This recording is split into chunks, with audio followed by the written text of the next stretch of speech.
الحمد للہ وحدہ والصلاة والسلام علی من لا نبی بعد اعوذ باللہ من الشیطان الرجیم بسم اللہ الرحمن الرحیم قال اللہ تبارک و تعالی فی القرآن المجید کما ورد فی سورہ بقرہ وَلِكُلِّ وِجْهَةٌ هُوَ مُوَلِّيهَا تم جب جہاں کہیں بھی ہو اپنا چہرہ اللہ کی طرف کر لو فَاسْتَبِقُوا الْخَيْرَاتِ اور تم نیکی کے اندر بڑھو، نیکی کے اندر بہتری، کیونکہ اللہ نے ان کے لیے قبلہ ایک دیا، انہوں نے اس قبلے سے منہ پھیرا۔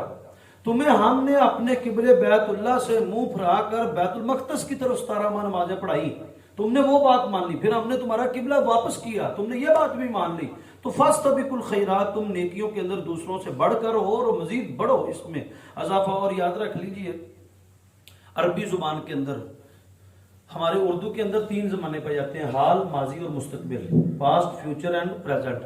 عربی زبان کے اندر 2 زمانے پائے جاتے ہیں، ماضی اور مضارع۔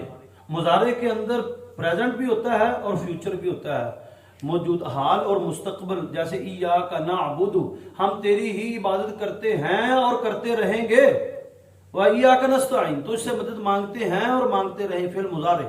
تو عربی لینگویج کے اندر جو ہے وہ فعل مضارع ہوتا ہے، حال اور مستقبل دونوں کو اکٹھا کرتا ہے۔ تو تم نیکیوں کے اندر آگے بڑھو اور ہمیشہ بڑھتے رہو۔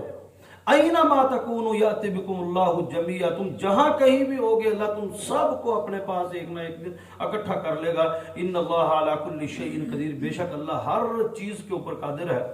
وَمِنْ حَيْثُ خَرَجْتَ فَوَلِّ وَجْهَكَ شَطْرَ الْمَسْجِدِ الْحَرَامِ اب آپ جہاں کہیں سے بھی نکلیں، آپ مکے سے نکلیں، مدینے سے نکلیں، فلسطین سے نکلیں، یورپ سے نکلیں، آپ عرب سے نکلیں، عجم سے نکلیں، ہندوستان سے نکلیں، یونان سے نکلیں، فارس سے نکلیں، کسی بھی ملک سے آپ نکلیں، آپ کا چہرہ اللہ کی طرف ہونا چاہیے، بیت اللہ کی طرف ہونا چاہیے، پوری زمین کے مسلمانوں کا قبلہ اور ڈائریکشن۔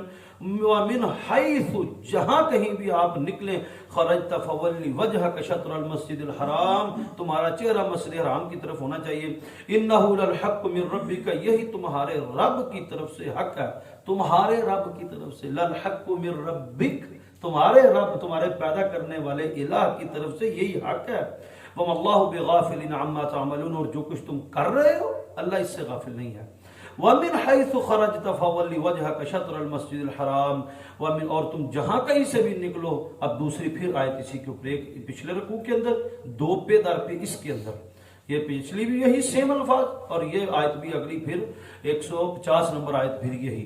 وَمِنْ حَيْثُ خَرَجْتَ فَوَلِّ وَجْهَكَ شَطْرَ الْمَسْجِدِ الْحَرَامِ وَحَيْثُ مَا كُنْتُمْ اور جہاں کہیں بھی جس حال میں بھی تم ہو، فَوَلُّوا وُجُوهَكُمْ شَطْرًا تو تم اپنے چہروں کو بیت اللہ کی طرف لے کر آؤ۔ لِأَلَّا يَكُونَ لِلنَّاسِ عَلَيْكُمْ حُجَّةً کہیں اہل کتاب، اہل کفار تمہارے خلاف حجت نہ پیش کر دیں، تو لِأَلَّا يَكُونَ لِلنَّاسِ عَلَيْكُمْ حُجَّةً تمہارے خلاف حجت دلیل نہ وہ قیامت کے دن پیش کر سکیں کہ انہوں نے تو ہمارے طریقے اپنائے ہوئے تھے۔ إِلَّا الَّذِينَ ظَلَمُوا مگر وہ لوگ جنہوں نے ظلم کیا، منہم ان میں سے، فَلَا تَخْشَوْهُمْ وَاخْشَوْنِي ان ظالموں سے نہ ڈرو، مجھ سے ڈرو۔ تو اللہ نے یہ بات کہی ہے کہ فَلَا تَخْشَوْهُمْ ان سے نہ ڈرو، وَاخْشَوْنِي مجھ سے ڈرو، ان کا خوف نہ کھاؤ، میرا خوف کھاؤ۔ وَلِيُتِمَّ نِعْمَتِي عَلَيْكُمْ ہم نے تمہارے اوپر اپنی تمام نعمتیں پوری کی ہوئی تھی، تم نے ہماری نعمتوں کو چھوڑا، ہمارے دین کو چھوڑا، ہمارے نظام کو چھوڑا، اللہ کی شریعت کو چھوڑا، پھر کھاؤ دھکے۔ وَلِيُتِمَّ ہم نے پوری کی ہوئی تھی تم پر نعمتیں اپنی، مکمل نعمتیں اگر کسی امت کے اوپر تھیں تو وہ امت محمدیہ تھی۔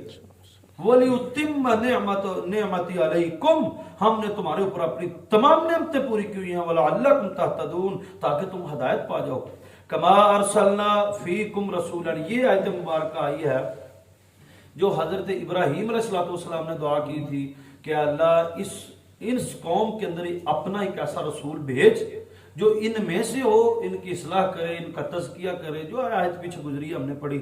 اب یہ اگلی آیت اللہ نے پھر ان کو سمجھانے کے لیے کما ارسلنا فیکم رسولا اور ہم نے بھیج دیا اپنا رسول منکم ان میں سے، یتلو علیکم جو ہماری آیات تلاوت کرتا ہے اور ان کے اوپر ویزکیکم اور تمہارا تزکیہ تمہارے سینوں کو پاک کرتا ہے، ویعلمکم الکتاب والحکمہ اور تمہیں تعلیم دیتا ہے کتاب کی اور حکمت اور دانائی اور عقل مندی اور شعور۔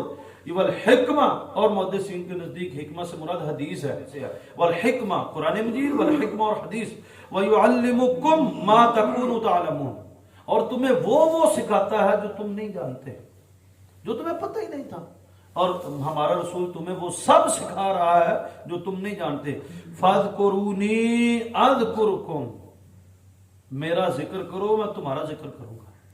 یہ اللہ رب العالمین کی آخری بات، اس پورے رکوع کی آخری آیت، کہ اب تمہاری آخری بات یہ ہے کہ جنہ تسی رب دے قریب آؤ گے انہاں رب بھی تہاڈے قریب آئے گا، تم رب سے دور ہوگے رب بھی تم سے دور ہوگا۔ فَاذْكُرُونِی، تم مجھے یاد رکھو۔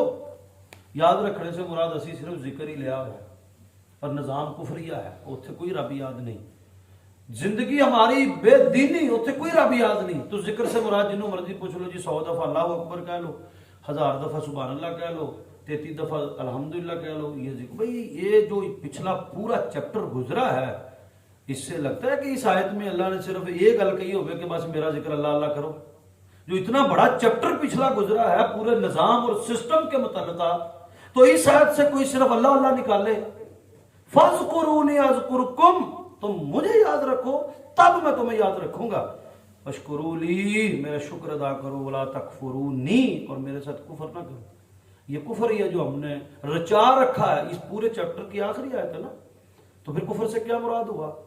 یہ جو پچھلا جو قبلہ درست ہونا اور تہذیب ہونا، اپنا کلچر ہونا، اپنا نظام ہونا، اور فَاذْكُرُونِي أَذْكُرْكُمْ وَاشْكُرُوا لِي وَلَا تَكْفُرُوا، میرے ساتھ کفر نہ کرو۔